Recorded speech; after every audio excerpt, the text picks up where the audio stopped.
Hello everyone and welcome back to the Model Kit Factory. My name is Nubs and today we're going to be replying to a comment. The comment comes from Homie King X off of my Flame Toys Custom Nemesis Prime.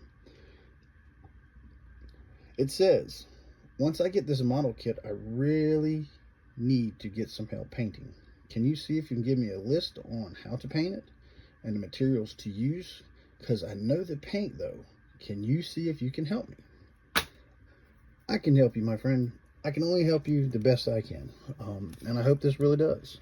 So, to start off, when you get your Flames Toys kit, your Optimus Prime, it's going to be a base kit. It's broke down very simple. And because it's broke down very simple, every color code, every runner has its own color. So when you actually go to set down to paint, it's not complicated at all. So as you see right here, all the parts that are red are on the red runners. So picking out what color you want to paint, this is one of the simplest kits to use.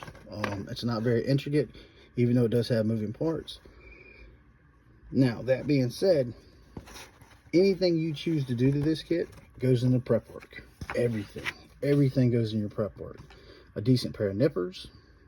So you gotta get them runners down. I run 2 files because I'm painting. I'm not worried about any minor scuffs. This right here is a more coarse file for the bigger nubs, and this one right here is a finer file. And I use files only on custom kits. I do have sanding sticks, and I have all that expensive stuff. I got the glass eraser and all that stuff. That stuff is nice and pricey, but it's not needed to create good kits. It's really not. Now, once you figure out what color you're going to paint your kit, I usually use these diagrams right here, especially on more intricate kits. I really start labeling out what color I want things, especially when it breaks down to the arms, and then you got chest, and you got inner workings and stuff. This is the stuff you want to pay attention to if you want to change colors, you want to adapt and whatnot. Like I said, nothing's crazy, because this is one of the very easier kits to paint. All I recommend is mapping it out, prepping your work, wash your kits, wash your pieces. Once you get your pieces off, cut off the runner, sand it down like you want them, wash them. You can buy these little bowls that do the little vibrating thing. That's nice. I use a Tupperware bowl, hot water, and I use a drop of Dawn dish detergent.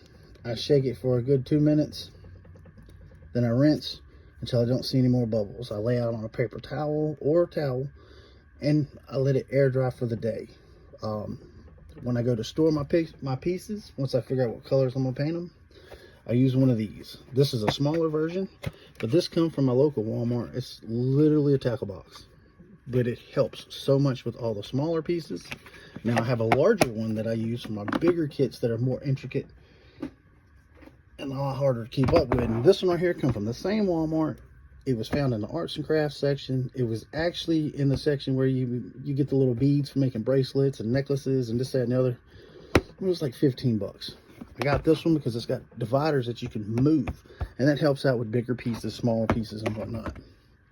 And to just keep up with how you're going to paint them, what colors you're going to paint them, all I do is just tear off a piece of paper, write the color, paint on there, drop in the bottom, and I start throwing my pieces on top.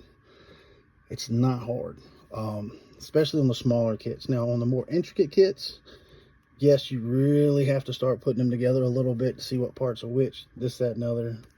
But it's not something that can't be done. Most people overthink, spend thousands of hours prepping and blah, blah, blah, blah. That's on them. And they do a really good job painting, but you can also watch these other channels where the guy's like, yeah, I don't even care about washing it, and he does a great job painting it. So whatever level you want to go to, that's on you. And I actually have another kit that I do plan on customizing again, the same Optimus Prime, but this is going to be Toxitron. This one right here is going to be a little more work. I got to look into the character a lot more because he's got like 2 different versions of him. I haven't figured out which one I wanted yet. But when you go to customize and you go to paint, man, the world is your oyster. Do not be afraid. If you make a mistake, guess what? Keep moving forward. You got this. I hope this video helps you, and if it helps anybody else, please drop a like and subscribe. Homie King X, I want to see your kit when you're finished with it, man. I'm very excited about this. I wish you the best. And as always, to everyone out there, have a great and beautiful day. Nubs is out.